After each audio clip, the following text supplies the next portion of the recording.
Ассаламу алейкум достар, сіздермен бірге Амангүл Жұмабек қызы. Бүгін сіздермен өте дәмді болып шығатын маковый торт дайындайтын боламыз. Видеоның соңына дейін қарап, менімен бірге болыңыздар. Тортымыздың бисквитіне ұн, жылы сүт, шым-шым тұз, қопсытқыш, жұмыртқа, мак, ерітілген сары май және қант қажет болады. Ең алдымен жұмыртқамыз бен қантымыз ерігенше, әппақ болғанша миксерлеп аламыз. Дәл осылай ағарып көтерілгеннен кейін үстіне жылы сүтімізді, ерітілген сары майымызды және макты салып, жақсылап тағы бір араластырып аламыз. Енді ұнымызға тұзымыз бен қопсытқышымызды салып, салмамызға біртіндеп салып отыратын боламыз.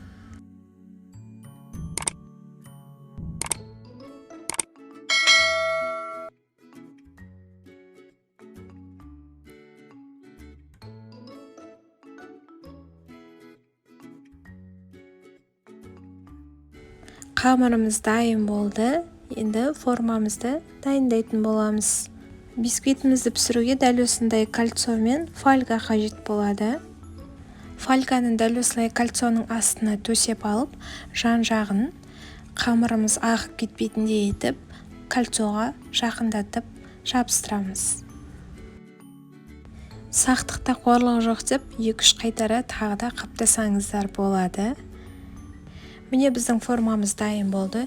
Дәл осы күйінде протеиніміздің үстіне қойып дайындап аламыз және үстіне бисквитімізді құятын боламыз. Мен видеода формамызды протеиннің үстіне қоймай тұрып, үстіне бисквитімізді құйып жібердім. Сіздер олай жасамасаңыздар болады. Бірден протеиннің үстіне қойып құйыңыздар. Өйткені дәл осылай құйсаңыздар, протеинге орнату қиынға соғуы мүмкін. Дайын бисквитімізді қызып тұрған пеште пісіріп аламыз. Міне біздің бисквитіміз дайын болды. Енді пештен алып, суығанын күтетін боламыз. Суыған бисквитімізден ақырында фольгамызды босатамыз.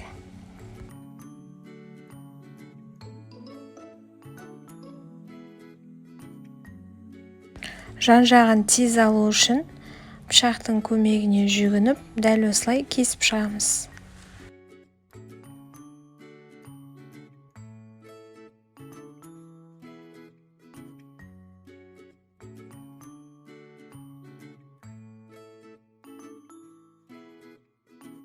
Енді бисквитімізді 3-ке бөлеміз. Ең алдымен бетіндегі шапкасын алып тастайтын боламыз.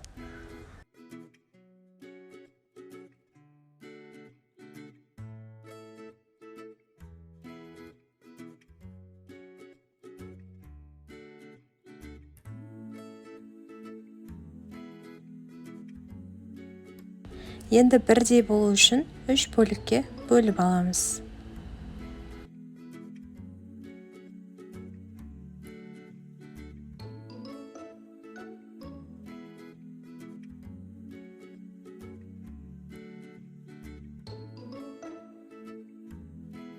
Дәл осылай ара пышақтың көмегімен 3 бөлікке бөліп алдық. Енді кремін дайындауға кірсеміз. Креміне қант, ерітілген сары май, творожный сыр және сливки қажет болады. Ең бірінші творожный сырымыз бен қантымызды жақсылап миксерлеп алатын боламыз. Қантымыздың орнын қант ұнтағымен алмастырсаңыз болады. Ол кезде дәл осылай ұзақ миксерлеуді қажет етпейді. Жақсылап миксерлеп алдық. Енді үстіне ерітілген сары майымызды салып, тағы да миксерлеп аламыз. Енді үстіне салқын сливкиімізді құямыз. Крем дайындаған кезде творожный сырымыз бен сливкиіміз міндетті түрде 4 сағаттан жоғары тоңазытқышта салқын күйінде болу керек. Жылы күйінде креміміз шықпай қалады.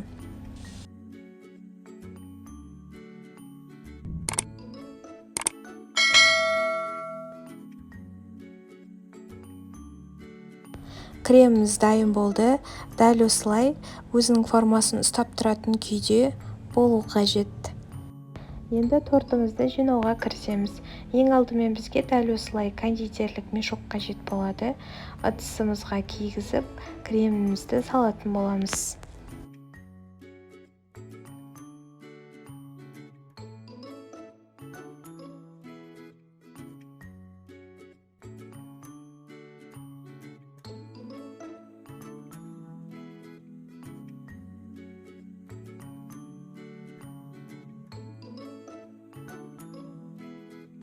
Дәл осылай салып дайындап алдық. Енді тортымызды дайындауға астына осындай подложка қажет болады.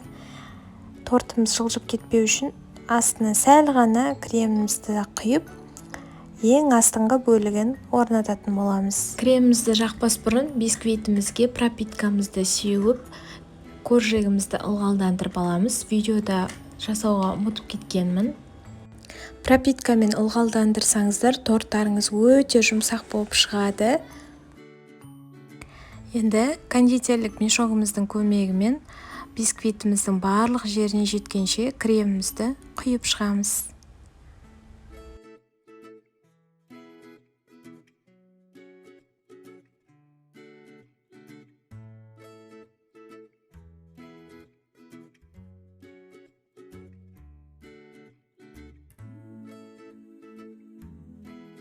Лопатканың көмегімен тегістеп шығып, қалған коржектерімізді дәл осылай жағып шығамыз.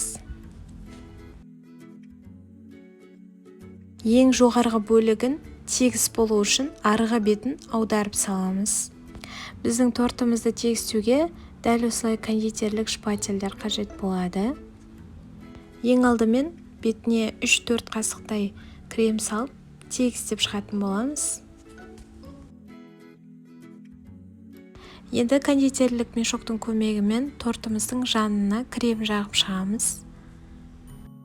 Және шпательдің көмегімен тегістеп шығамыз.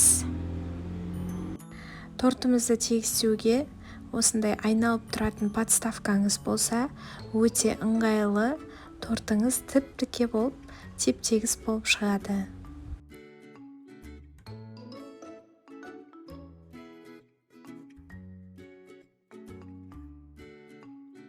Енді дәл осы видеодағыдай әдемі етіп узор салып шығамыз.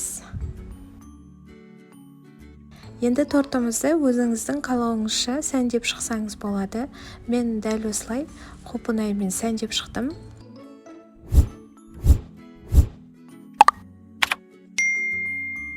Енді бетіне осындай кондитерлік тәттілерді сеуіп шығамыз. Тортымызды дәл осы күйінде тоңазытқышқа 4-5 сағатқа немесе 1 түнге қалдырсаңыз болады. Міне біздің маковый тортымыз дайын болды. Сыртқа келбеті дәл осындай өте теп-тегіс әп-әдемі болып шықты. Енді кесіп дәмін көретін боламыз.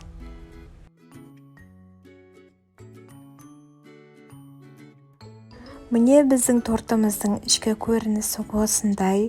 Кремі мол, өте дәмді болып шықты. Міндетті түрде жасап көріңіздер. Егер видеом ұнаған болса, каналыма тіркеліп, лайк басып, пікір қалдыруды ұмытпаңыздар. Сіздермен бірге болған Амангүл Жұмабекқызы.